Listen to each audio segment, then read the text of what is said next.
Милая дама, на то есть всемогущий чат GPT, Google, Gemini. И вот что я нашел, пока вы формулировали это свое. И что я вас прерву. Давайте сделаем так. Вы выиграли в этом споре, ради бога. Да будет так. Какую-нибудь еще тему? Маска, я вас не знаю. Здравствуйте.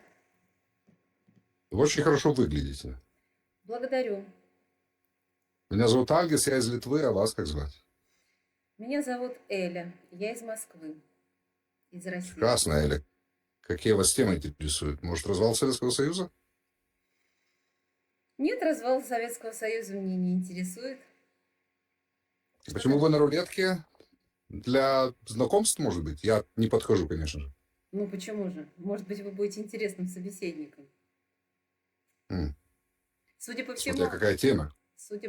вы стримите что-то такое, да? Я не стримлю, но я записываю. Я не стримлю сейчас, нет. Все понятно. Если вы хотите, я вот это не буду выставлять в интернет, если не желаете. А вы разговариваете о развале Советского Союза? Помимо прочего, да, меня интересует война, политика, история. Я спрашиваю россиян, им по этим вопросам пытаюсь говорить. А война, наверное, Великая Отечественная? Нет, война России против Украины.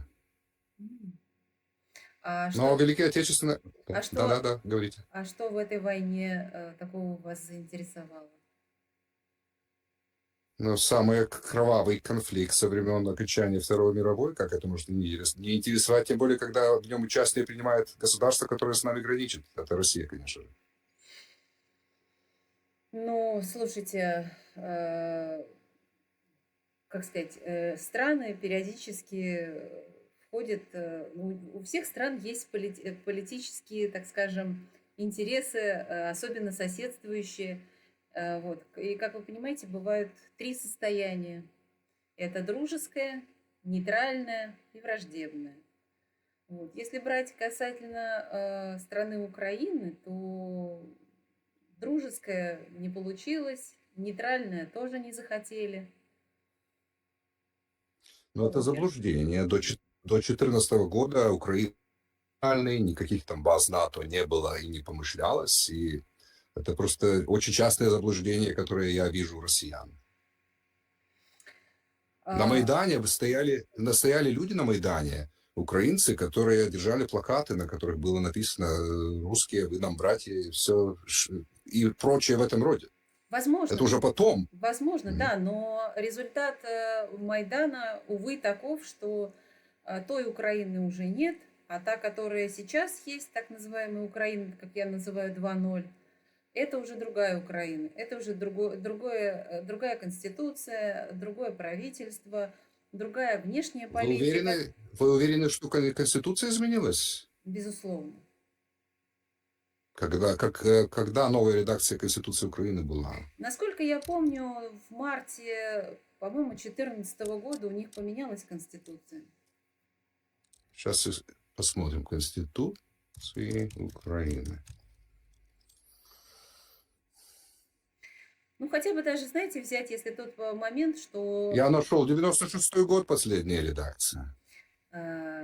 это, я понимаю, но там были изменения. Извините еще раз, что прервал. А последние существенные изменения были внесены в сентябре 2019 года, то есть уже после российской агрессии 2014. Какой российской агрессии? О какой российской агрессии? Российская агрессия, захапывание Крыма и Донбасса. Слушайте, ну с Крымом я здесь с вами не соглашусь. С Крымом история была вовсе никто никого не захватывал, никаких военных действий не велось. Крым Велись военные действия. Велись военные действия. где В и Крыму. когда? В Крыму. Когда? В ту же самую секунду, когда военнослужащие Российской Федерации вышли за периметры своих баз в Крыму без согласования украинской стороны. Это называется исполнение боевой задачи, что и есть военные действия. Это не военные действия. Это раз. Во-вторых, Это военное действие даже по российским меркам. Российская военная литература или энциклопедия говорит о том, что исполнение боевой задачи и есть военные действия или боевые действия. А, Вы меня прервали, я продолжу. Так вот, Извините, э, извините, да. так вот, есть еще такое понятие, точнее, это словосочетание «письмо Януковича», которое он написал а, для того, чтобы и попросил российскую сторону, Российскую Федерацию ввести на территорию всей, между прочим, Украины войска для обеспечения порядка и Мгм. как там, я просто сейчас формулировку не помню, какая там была в этом письме, но не суть. Так вот, это письмо было, насколько я помню, датировано 1 марта, соответственно, 2014 года. Вот. А что касается, значит, как вы говорите, военные действия, ну так ни один ствол не выстрелил. Я вам еще раз объясняю, прежде чем как я вам отвечу насчет письма Януковича, еще раз вам объясняю, что по российскому даже, и по советскому тогда, и по российскому сейчас вернокуляру военного дела исполнение боевой задачи является, в принципе, боевыми действиями. А сейчас насчет Януковича. А вы же не будете отрицать, что российские войска вышли за периметры своих баз без согласования с украинской стороной одно и блокировало украинское подразделение, блокировало. Это, это и является выполнением боевой задачи. А насчет письма Януковича, я набил, насколько правомерно письмо Януковича с просьбой ввести войска РФ в Украину. А, Тут много что написали. Подождите, Давайте тогда пройдемся, да. вы говорите Давайте, о правомерности с какой стороны? С точки зрения внутренних порядков Украины или чего?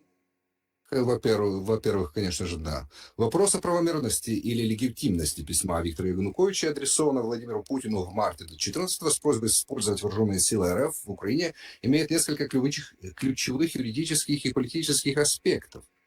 Международное сообщество, украинские власти и сам Янукович по-разному оценивали этот документ. Позиция Украины международного права.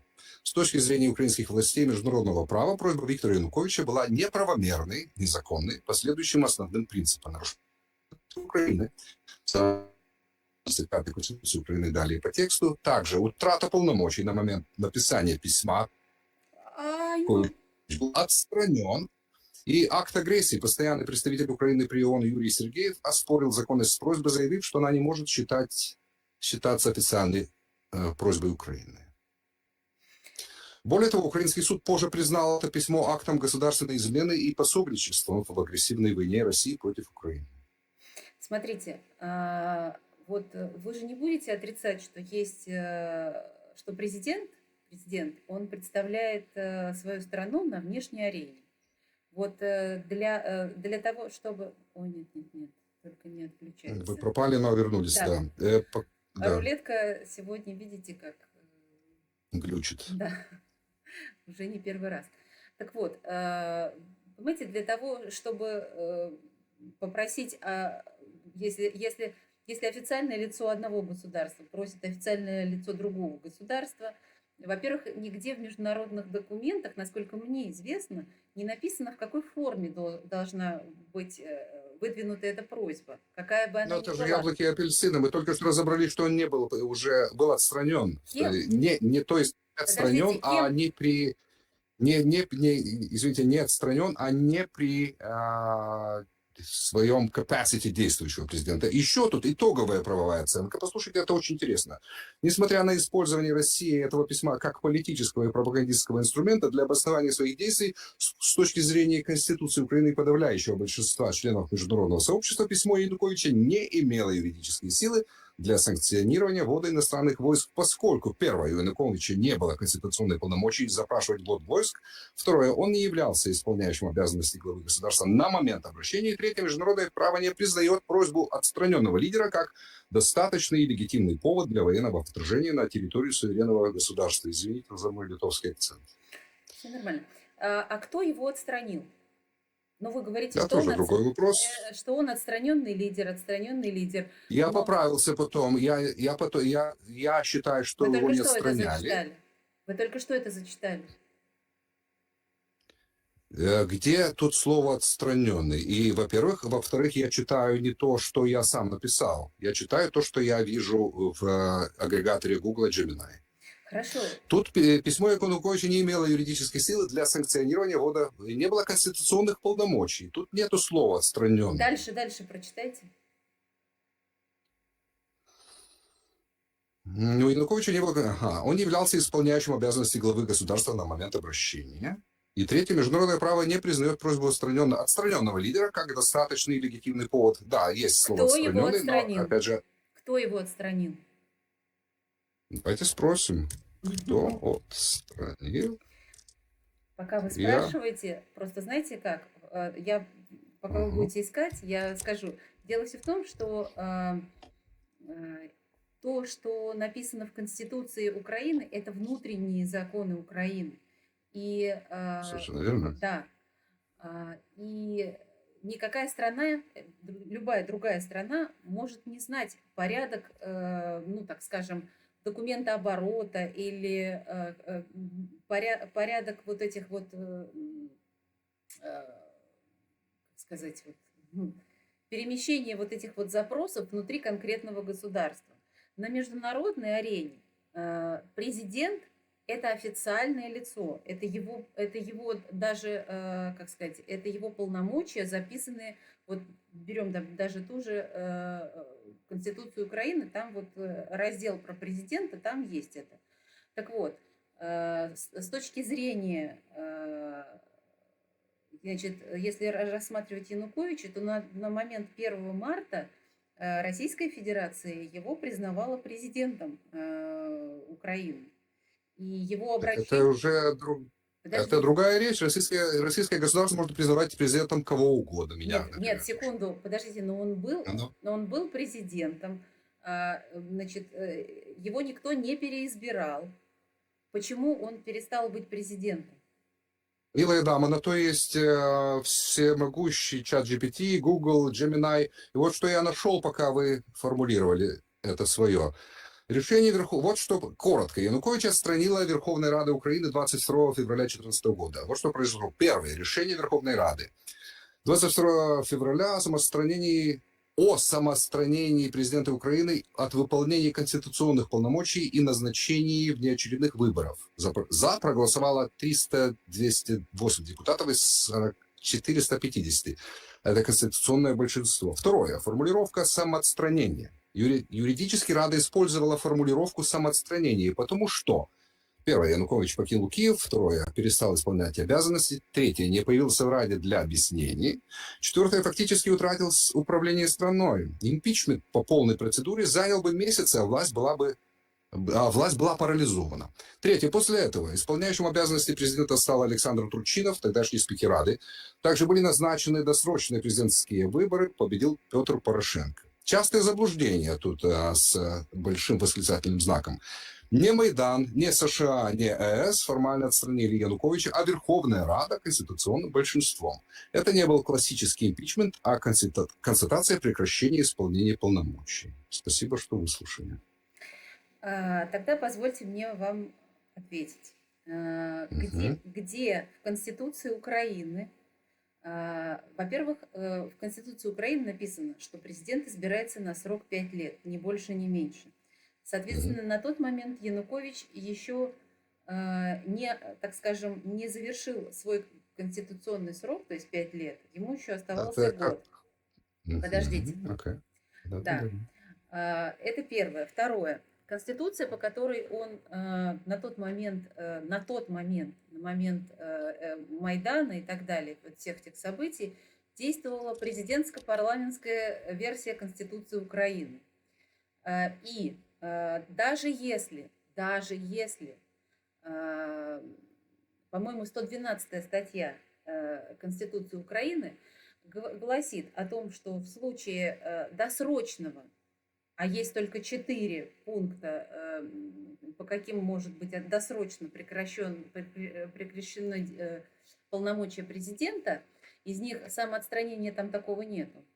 Вот. Так вот, его, так скажем, заместителем То есть исполняющий обязанности президента может быть не спикер Верховной Рады, а премьер-министр по той версии Конституции. А вот 1 марта ввелась другая версия Конституции, парламентско-президентская. И вот там уже 112 статья звучит так, как звучит на данный момент.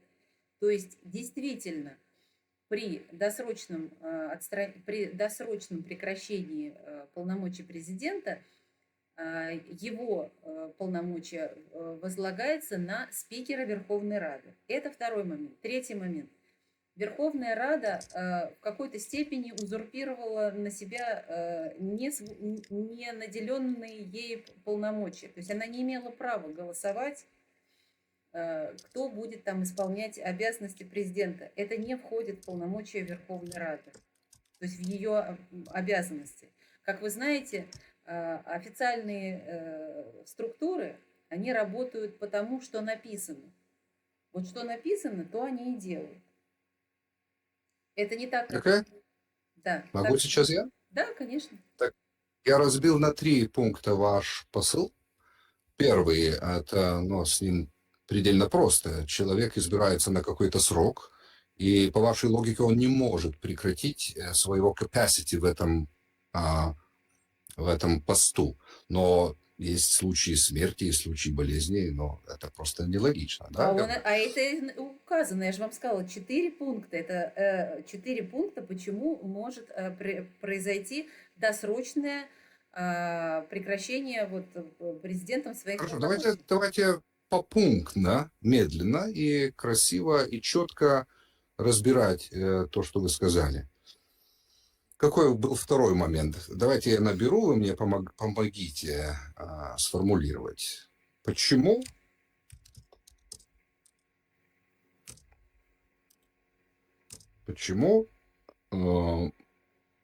люди... Ну как, помогите мне. Почему моя собеседница считает или как? Я не знаю, что вы хотите спросить у чата GPT. Я не пользуюсь такими вещами. Почему, скажем так, российская сторона считает, что... помогите мне, Янукович был свержен нелегитимно. Правильно? И что ответить на такое, да? На такую позицию. Окей. Давайте посмотрим. Я, правда, слово нелегитимность не употребляла. Я просто говорила, что, знаете, если не знаешь, как поступить, поступай по закону. А там поступили не по закону. У них есть конституция, ну, в данном случае вот в истории с украинским Майданом, в истории с Януковичем. Так вот, была конституция, там было 4 пункта, по которым Янукович в тот момент, да, как действующий президент, мог терять свои полномочия. Это в результате там,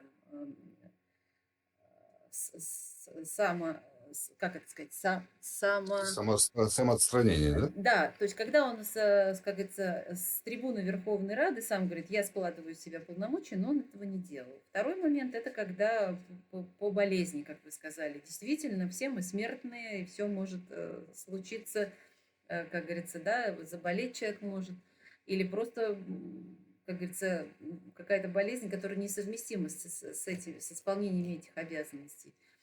Вот, это Да. второе. С ним ничего такого не было. Третье – это импичмент. Но импичмент ему никто не объявлял. И четвертое – это смерть.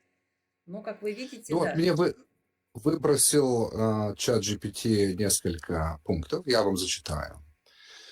Ниже аргументы, которые используют украинские юристы, международные эксперты и политологи. Первое. Янукович фактически сам отстранился от власти. Это ключевой момент и юридически важнее процедуры импичмента, в кавычках. Факты. 21-22 февраля 2014 Янукович покинул Киев болдом. Также перестал выполнять свои обязанности. Далее. Не подписывал документы, не был на рабочем месте. И последний сбежал в Харьков, далее в Донецк, далее в Крым, далее в РФ. В В Конституции Украины нет сценария «президент бежал» в кавычках, поэтому Рада использовала статью 85 и 108, то есть прекращение полномочий вследствие невозможности исполнять обязанности. Это последние три слова были в италике. Это не импичмент, это констатация факта отсутствия власти. Второе. Верховная Рада имела для этого политико-правовое основание.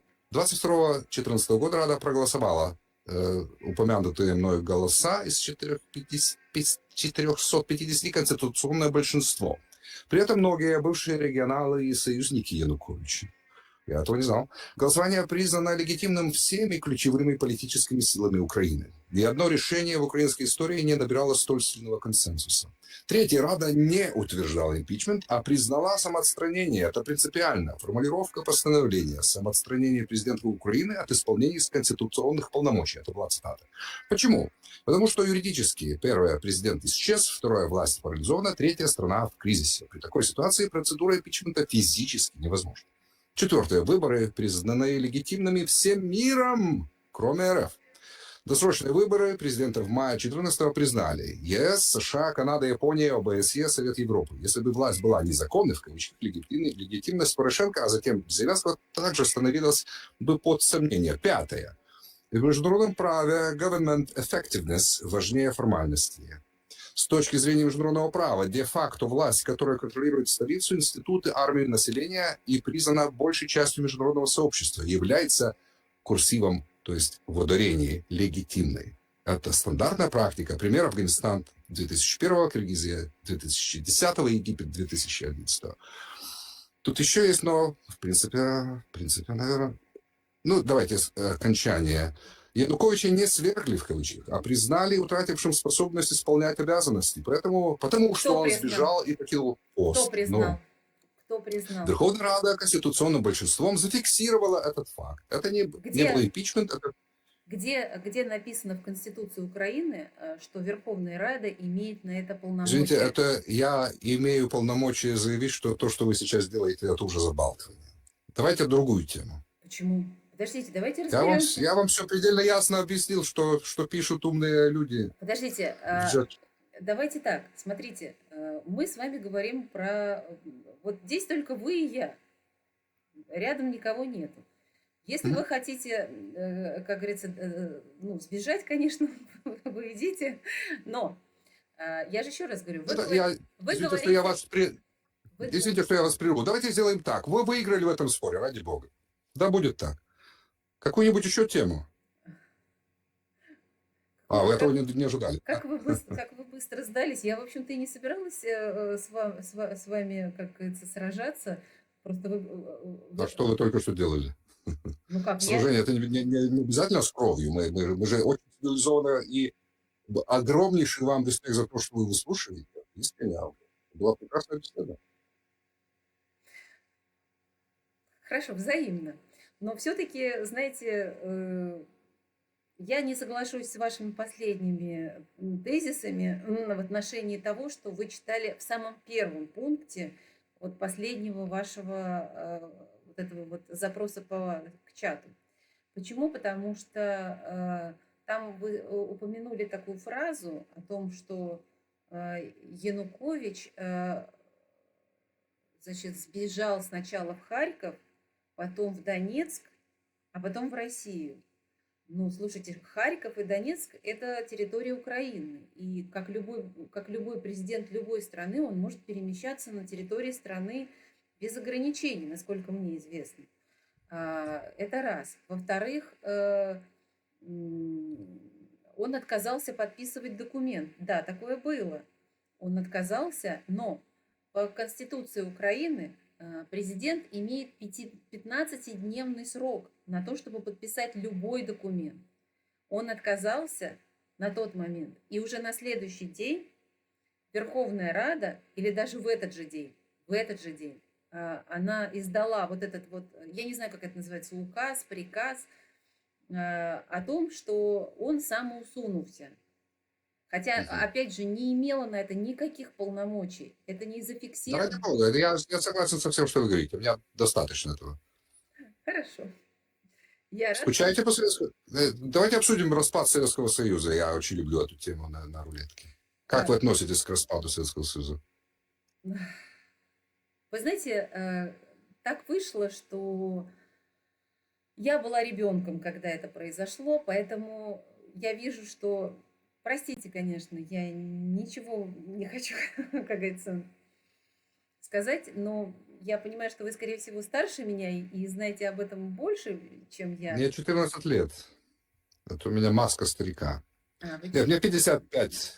Мне 55 будет через 2 недели. заранее не поздравляют, но Спасибо, все равно. да. Да, я слышал этот аргумент. Меня тогда не было, я был ребенком, но Не-не, все же вы... я была ребенком, но я, Мгм, так скажем, не могу сказать, что я очень хорошо помню этот момент. мгм. Но интересно послушать ваше мнение. У меня есть кое-какие И- мысли на этот счет. Ну, я считаю, что это было фашистским государством. И я, как и абсолютное большинство литовцев, эстонцев и латышей, мы рады, что этот кошмар наконец кончился. Вот и все. Мгм. Хорошо. Ну тогда за вас надо только порадоваться. Вы сейчас, Спасибо. да, вы сейчас имеете то, что хотели. Да, совершенно верно, да.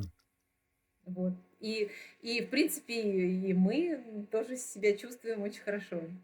М, Я как, Я рад за вас. я как Я в россиянка. отличие, я в отличие от, кстати, многих, которые утверждают, что россияне живут там плохо, там, я в этом хоре не принимаю участие, так как, насколько мне известно, россияне сегодня живут самые лучшие дни во всей своей истории, может быть, кроме промежутка времени где-то в царской России, скажем, после революции 5-го года, но и то, я думаю, что сейчас вы живете лучше всего во всем своем таймлайне российского государства, ну, начиная с Московского княжества.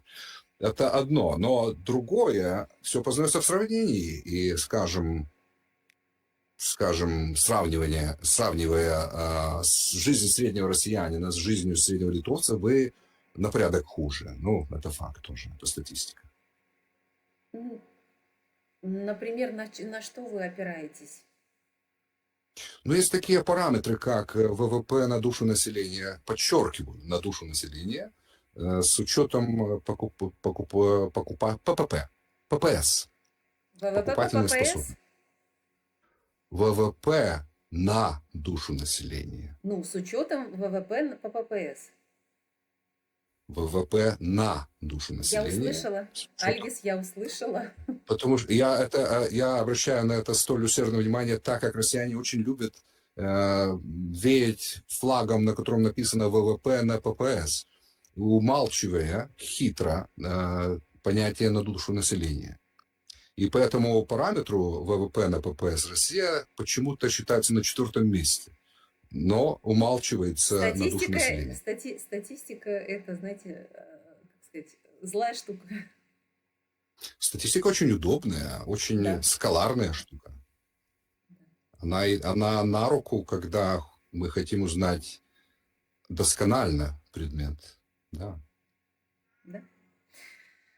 Ну, знаете как, я не знаю, к своему, наверное, сожалению или стыду, я не знаю жизнь Литвы. Я никогда в Литве не была, ну, так уж вышло.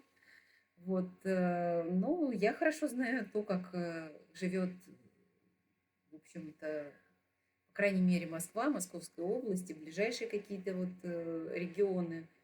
И Мгм. тех, в которых я была, например, я могу за них говорить. А, В общем и целом, знаете как, я соглашусь с тем, что действительно сейчас очень много в России изменилось, и изменилось именно в лучшую сторону. А, И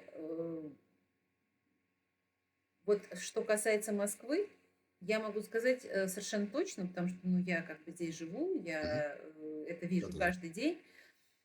Ам, Я считаю, что Москва один из самых комфортных городов для проживания, Мгм. высокотехнологичных городов для проживания, один из самых, ну, скажем так, чистых городов. Я имею в виду вот, как сказать, сейчас не озоновый слой, да, вот это вот. Убранство. Да, да, Мгм. вот. Ну, так скажем, услуги, которые предоставляет сейчас Москва, доступность, которая есть в Москве. Я вот с вами совершенно согласен. Но если мы будем брать за точку отсчета распад Совка, то есть всего Варшавского блока, всего так называемого соцлагеря, я очень не люблю понятие социалистический лагерь, там не было социализма, это была коммунистическая хунта везде, то если вы посмотрите на другие страны, не говоря уже о 3 балтийских странах, если вы посмотрите на даже ту же Венгрию, которая... Не, Венгрия сейчас в такой заднице, что там да не о чем говорить. Но большинство этих стран живут среднестатистический гражданин таких стран живет лучше, чем среднестатистический россиянин. Но Москва — это отдельное царство. Там у вас зрачок вашей державы. Я, Москва это все-таки, согласитесь, это столица. конечно, да. Как и любая столица, это, знаете, как, ну, это как визитная карточка. В Конечно. любой стране первое, на что всегда смотрят, это вот на состояние. Я просто хотел сказать, что вы с вашими запасами и всей Менделеевой таблицы Менделеева, вы бы должны жить на очень большой порядок, это я специально с белорусским акцентом, на большой порядок лучше. Но вы стараетесь. Знаете, доброжелатели не дают. А так бы жили. Ну, как вы считаете, вот говоря о доброжелателях, вы, конечно, намекаете на санкции и похожие вещи. Этот российский посыл времен, наверное, Екатерины или Петра еще, что у России нету друзей, кроме ее армии и флота. Это же, по сути, самосознание как осажденной крепости и ощетинивание против остального мира, как если бы остальной мир все поголовно были бы врагами. Это же паранойя. нет. Как вы думаете, нет? Нет. Знаете, во-первых, я прошу прощения, но я вас поправлю. Это не Екатерина, это Александр сказал. Окей, Если да. я не ошибаюсь, по-моему, даже Александр Третий. Но Окей. здесь точно могу сказать, что не первый, либо Александр Второй, либо Александр Третий. Но вот историки меня поправят, если что, и я сразу приношу извинения, если вдруг вот это ошиблась. Это действительно он изрек эту фразу, что у России есть только два союзника, это армия и флот. Мгм. А сейчас еще у нас есть ВКС. Это флот, но воздушный. Это входит в понятие флот. Ну, воздушный флот, да. Пусть будет так. Вот, слушайте, не мы первые, не мы последние, кто, так скажем, наращивал мощь своей армии изначально.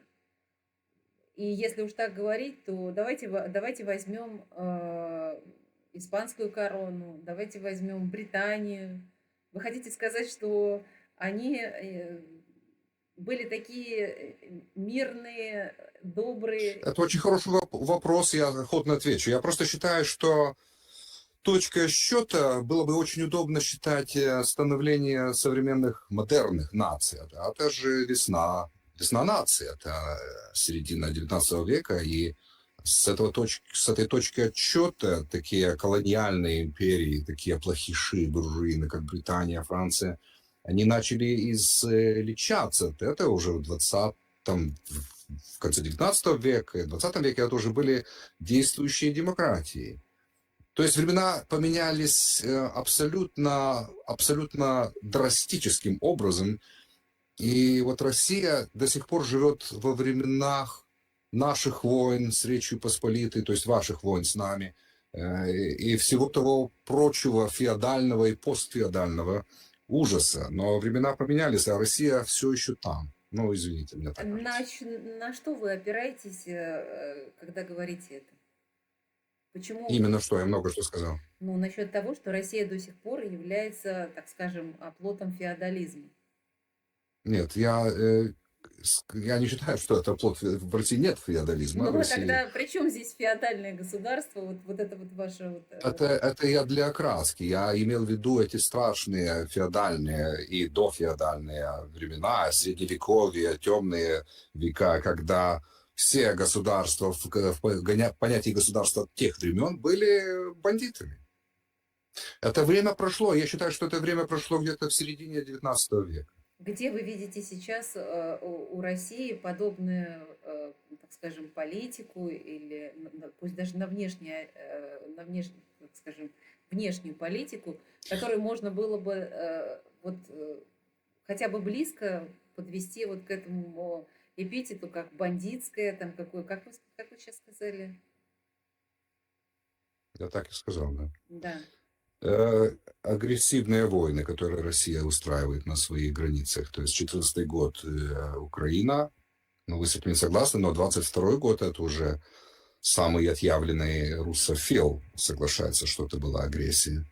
И на то есть и принятые акты, то же самое ООН. Я считаю, что Россия ведет себя все еще не как цивилизованное государство, это милитарное государство. Более того, я считаю, что в России есть все признаки фашизма. То есть раздутый этноцентризм, здесь так популярно говорить нацизм, и отсутствие действующей демократии. Номинально она есть, номинально у вас есть выборы, но по факту мы видим, что это все еще не то, чего хотелось бы соседям. Ну, это мое мнение. Ну, давайте я с конца начну, да? Мгм. Я действительно с вами согласна, у нас есть выборы, и у нас они, в общем-то, проходят регулярно. По поводу демократии, ну, знаете, это утверждение такое, а где вы видели вообще, так скажем, эталон демократии? И вообще, что это такое должно быть? Потому что, знаете как, говоря про демократию, мне, например, по этому поводу очень нравится выражение Бернарда Шоу, что демократия как воздушный шар, который заставляет вас пялиться вверх, пока другие обчищают ваши карманы. Вот. Это по поводу демократии. Я не против Его звали демократии. Шо. Его звали Шо. Не Ну, Шоу. Шо, я вас поправил. Мгм. Бога, Извините, ну это Бога ради, факт. Бога ради. Так вот, Да-да. теперь как бы к началу вашего спича. Вы сказали, Мгм. что 22 год это вот пример агрессивного, агрессивной какой-то такой вот политики, вот Россия напала. Развязывание войны, агрессивной войны. Вы Не, знаете, не защиты. вы позволите, я свое мнение скажу, да? Мгм. Конечно, да. Это примерно так же, как вот смотреть фильм с середины. Вот мое мнение, так это такое, что Россия пришла участвовать в уже имеющуюся войну, которая была развязана, которая была развязана э, тем постмайданным правительством, которое пришло в Киеве, а именно господин Турчинов, пославший войска в разрез даже со своей конституцией, если даже они считали это своими территориями, по-моему, 17-я статья Конституции Украины, они не имеют права использовать вооруженные силы против своих граждан. Вот, поэтому, знаете как, это как вот смотреть фильм с середины. Вы смотрите на 24 февраля 22 года. Так вот, 24 февраля 22 года, это мое мнение, мы с вами сейчас разговариваем. Это, знаете как, Да. это Россия пришла исполнить свои обязательства по договорам. Вот это мое мнение. По каким договорам, если вы спросите? По договорам, которые она днями ранее заключила, признав эти республики как отдельные государства, Донецкой Народной и Луганской Народной республиками. И в исполнении этих договоров, которые она заключила, Россия пришла на помощь этим республикам. Это вот что касается Да, я, 22 числа. Ой, да, я 24 много, числа. так много раз это слышал. Давайте вернемся все же. Почему АТО, то есть антитеррористическая операция, была законной с точки зрения Конституции Украины? Первое. Государство обязано защищать свою территориальную целостность, статья 17 Конституции Украины.